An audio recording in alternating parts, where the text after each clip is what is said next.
The drawing room was ready. Eleanor surveyed her careful work. Balloons, a tasteful crimson and gold, bobbed gently. They brushed against the high, ornate ceiling. A banner, hand-painted with care, declared, "Surprise Arthur," in cheerful letters. It hung above the grand fireplace. The scent of her renowned lemon drizzle cake, Arthur's favorite, permeated the air. It mixed with the faint, pleasant aroma of beeswax polish from the antique furniture. Everything was meticulously arranged. It had to be perfect. This night was for Arthur. He would be so pleased, so utterly astounded. She felt a small, almost imperceptible shiver trace its way down her spine. Nerves, she assured herself. Just pre-party jitters, nothing more. She smoothed the fabric of her silk dress, a deep emerald green. Arthur loved that color on her. The lights were dimmed, casting long, dancing shadows. They created an atmosphere of warm, hushed anticipation. Or so she hoped. The grandfather clock in the hall chimed the half-hour. Its tick-tock seemed unusually resonant tonight. Each sound echoed in the quiet house, as if counting down to something more than just a party. She glanced towards the heavy velvet curtains. They were drawn tight against the darkening evening. Outside, the wind was beginning to rise, a low, mournful sound. The preparations had taken weeks, secret phone calls, coded messages, little white lies to her dear Arthur, all to ensure this moment of pure, unadulterated surprise. He worked so terribly hard at the firm. He deserved this celebration, a small gathering of their closest friends, people who genuinely cared for him. She adjusted a small vase of roses on the mantelpiece. Their scent was almost cloying in the warm room. She wished the guests would arrive. The silence was becoming oppressive. It pressed in on her, almost suffocating. A final check. The champagne was chilled. The canapes were artfully arranged on silver platters in the kitchen. The small orchestra, hidden discreetly in the conservatory, was ready. They would strike up, "For He's a Jolly Good Fellow," the moment Arthur walked in. Eleanor smiled faintly. It would be a picture. His shocked face. Then the dawning realization. The joy. Yes, it would all be worth it. She took a slow, deep breath, trying to calm the strange unease that fluttered within her. It was just excitement. It had to be. The first guests arrived. Mrs. Periwinkle, small and bird-like. Her eyes, however, missed nothing. They darted around the room, taking in every detail. She offered Eleanor a thin, knowing smile. Then came young Mr. Davies. He was always a little too enthusiastic. His laughter a shade too loud. He nearly knocked over a delicate porcelain figurine by the door. Eleanor caught it just in time. Her heart gave a little jump. She managed a polite, if strained, smile. Why did she feel so on edge tonight? It was most unlike her. Soon the room was filled with a low hum of conversation, the clinking of glasses, the rustle of fine fabrics. Colonel Blount, stern and upright, stood near the fireplace. He nursed a small glass of sherry. His wife, a quiet, observant woman, sat on the edge of a brocade sofa. She said little. Her gaze, however, was sharp. Eleanor found herself watching the colonel. He kept glancing towards the main door. Not with anticipation, she thought, but with something else. A kind of watchfulness, as if he expected someone or something entirely different from dear Arthur. Eleanor moved among her guests. She offered refreshments. She laughed at their jokes, but her smile felt brittle, stretched too thin across her face. The lights flickered once, twice, then steadied.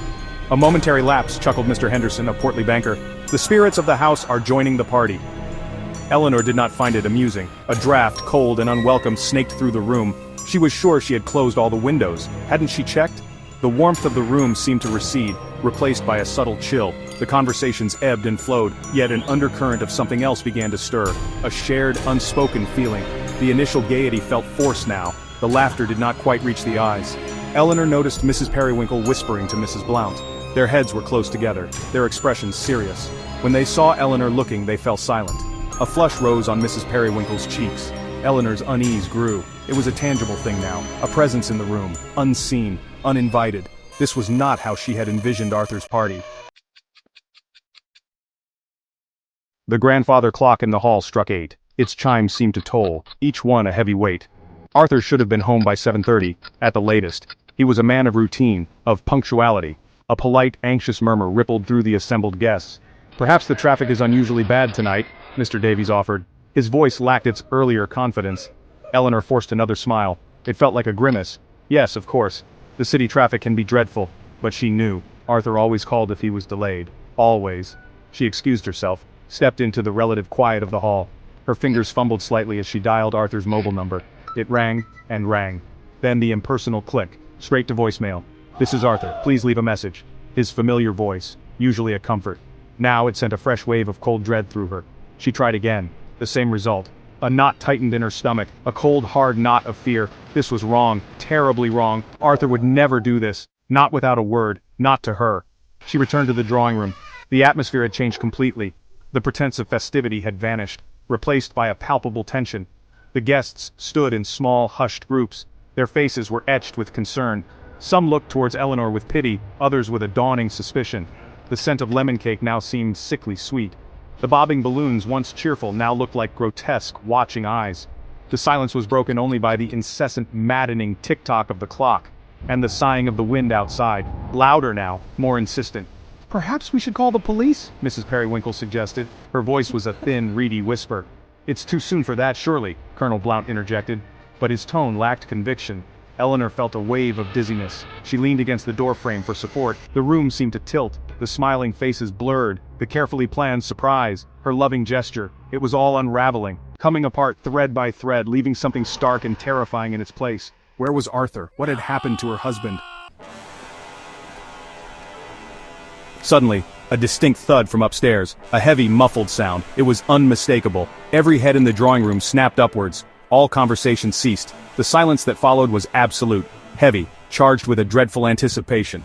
Colonel Blount was the first to move. He set his sherry glass down with a decisive click. "I'll investigate," he announced.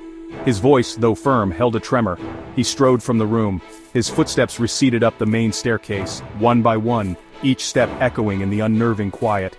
The guests held their breath, waiting. Minutes stretched into an eternity. Then, a sound, not a shout, more of a choked gasp. A sound of pure, unadulterated shock. It came from the direction of Arthur's study. Colonel Blount reappeared at the top of the stairs. His face, usually florid, was now a ghastly shade of pale. His eyes were wide. He clutched the banister for support. "Eleanor!" he began, his voice hoarse, strained. You should come up. The rest of you, perhaps it would be best if you waited here." But no one waited. Curiosity, or perhaps a darker instinct, propelled them forward. A silent, fearful procession up the stairs. They crowded into the doorway of Arthur's study. The room was not as Eleanor had left it that morning. Papers were strewn across the floor. A chair was overturned. It looked as though there had been a struggle, or a frantic search.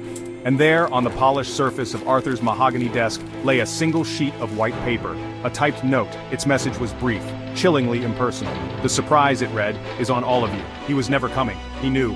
Eleanor's blood ran cold. Her mind struggled to comprehend the words. Beside the note, an object she had never seen before. A small, intricately carved wooden box. Its lid was open. It was empty. The dark velvet lining showed the faint impression of something that had once rested there. Something precious, perhaps, or something dangerous. What did it mean? Where was Arthur? If he knew about the party, why this charade, this cruelty? The guests stared, mouths agape.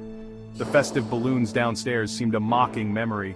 The real surprise, it seemed, had only just begun, and its nature was far more sinister than anyone could have ever imagined.